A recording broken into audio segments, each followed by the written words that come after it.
notice that you presented to me a bogus question, and you tried to get me to agree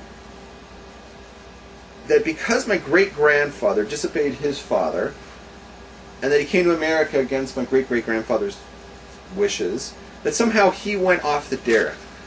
And I'm thinking to myself, what?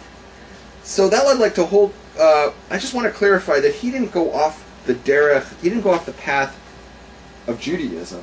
He just disobeyed his father. Okay, he didn't go against the Torah. You know, he came to America and kept Torah and mitzvahs. He just wasn't supposed to come to America according to his father, right? That's not called going off the derech. Excuse me. That's not called going off the path. Going off the path.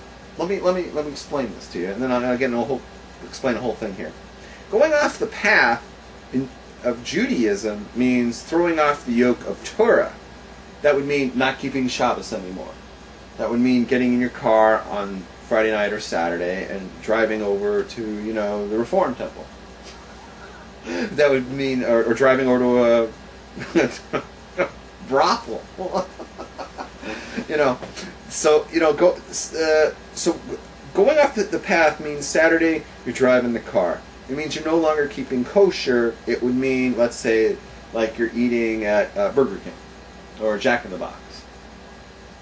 And okay, so like that. Those are like the now the reason why I say that is, generally speaking, the definition of somebody who's from, like what does it mean to be considered from, is Shabbos, Kashrus, and Taharas Mishpacha. A person keeps Shabbos. They don't drive on Shabbos. They don't. That's basically what it is. You don't drive on Shabbos. You don't take a.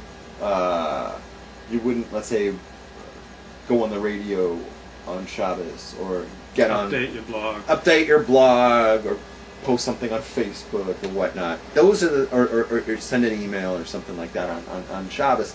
Those are like the things you do. Those that. Like, I'm not going to say like, somebody who ripped their toilet paper on I'm no longer from. No, that's not. It means that you break Shabbos bifar hesia. Do you know what that means? In front of 10 people who were Shomer Shabbos, right? So you broke it in public. You know what I mean? So if a person breaks Shabbos in public in front of 10, that's a big problem, and they're no longer considered that would be considered breaking Shabbos. To do something privately in your own home is not a problem. It's not going to mean that you're not from anymore. Does that make sense? Yeah. Just for the technical point of it. Okay, like if you turn on a fire in your house, you're not allowed to do it. But if nobody saw you do it, except God, you're not considered, he's not from anymore. Yeah. You know what I'm saying? Does that make sense to you? Yes. I'm trying to explain that. Okay. Not eating kosher, right? If you don't keep kosher in your house, whatever, then you're not from anymore. We have to assume that a firm person keeps kosher at home and can eat at their house. If you don't keep kosher in your house, you're not from. That's basically the thing. And the way to prove on that is, don't let people see, if you don't keep kosher in the house, for God's sakes, don't let people see you eat at Burger King or where's some of the other places? McDonald's. But let's say it could be like a good place to eat, you know what I mean? It doesn't have to be a garbage place. Okay. Fancy restaurants. From fancy restaurants. Where would a fancy restaurant be? The Hard Rock Cafe. Hard Rock? Wait a minute, I've been to a concert there. I didn't eat anything, though. Soup Plantation. Soup Plantation, California's Pizza Kitchen, or whatever, right? Whatever. Although 50 miles out, if nobody's around, you can probably go to In-N-Out and get away. Alright, so those are the things like, and Taharas Mishpacha means like, your wife, or if you're a woman, you go to the mikveh. Now, nobody's going to know if you're not keeping that, You know what I mean? Like the Nida period and all that. Nobody's going to know. That's a little bit more difficult to know. But here's the thing, guys. If you're like living with like, a black chick or something, as you would say, right? And we're going to probably find out that you're not keeping that. Whatever, you know what I mean? Although I take that back. That's not really the end of the world either. Because it's really the married and not keeping the mikveh. Very hard to know if a person's doing that or not. Very hard to know. So let's just stay with Shabbos and Kashrus, right? If you're keeping Shabbos and you're keeping what's the other one? Kosher, you're from. If you're not keeping them and you're publicly not, then you like went off the path. Now, if we go to that person and we say to you, okay, so you're considered secular at that point. You're considered fry, and we say to you, why do you do that? The Torah says that you're not doing that, and you say, well, I don't believe in Torah. I don't believe the Torah is true. Okay, so like you're fry. Okay, that's fine. I can deal with that person. I can deal with that person because his action, like he admits, like he doesn't believe the Torah is the truth. That's a totally different thing than what I want to explain right now. That's just called like a sinner, right? He's sinning. He's not keeping the Torah. Chances are the reason why he's doing that is he doesn't even understand that the Torah is true, right? So he's ignorant that the Torah is true. We have it's called a tinef shenishba b'goyim. It's a, can you translate that?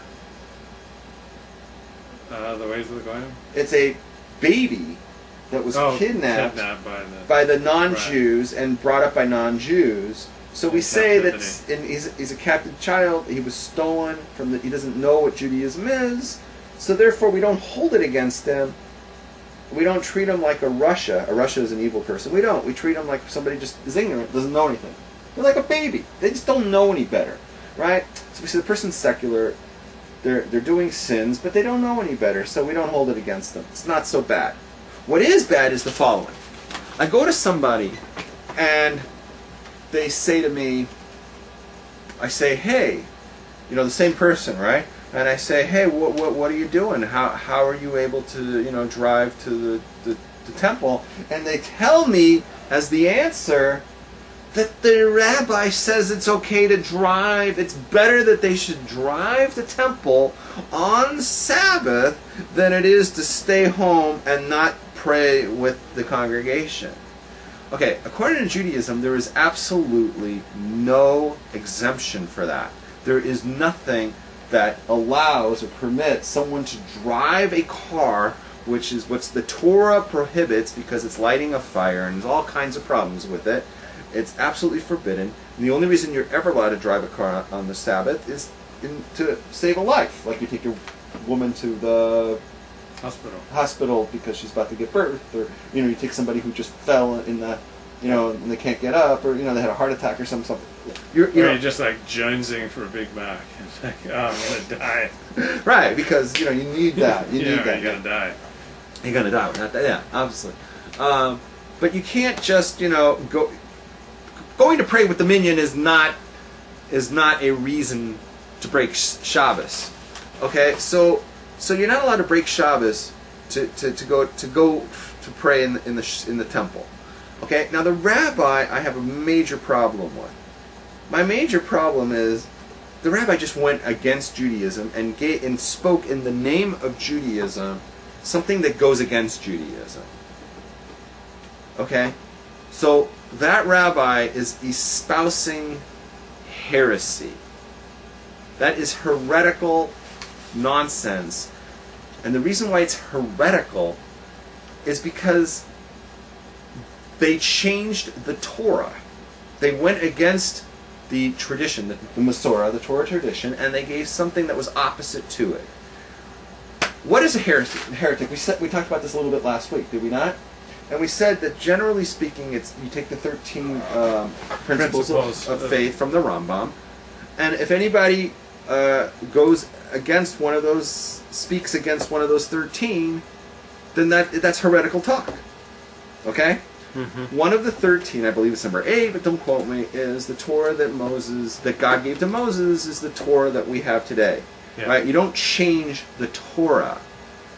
The Torah tells us, and has always told us, that breaking Sabbath can't be done unless it's to save a life.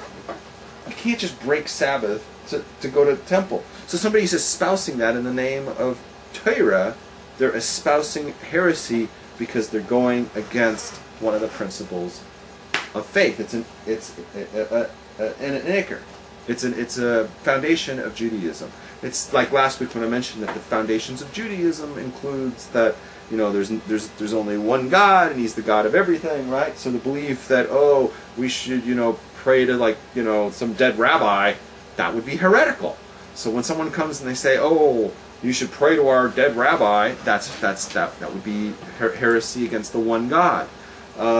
someone comes and says,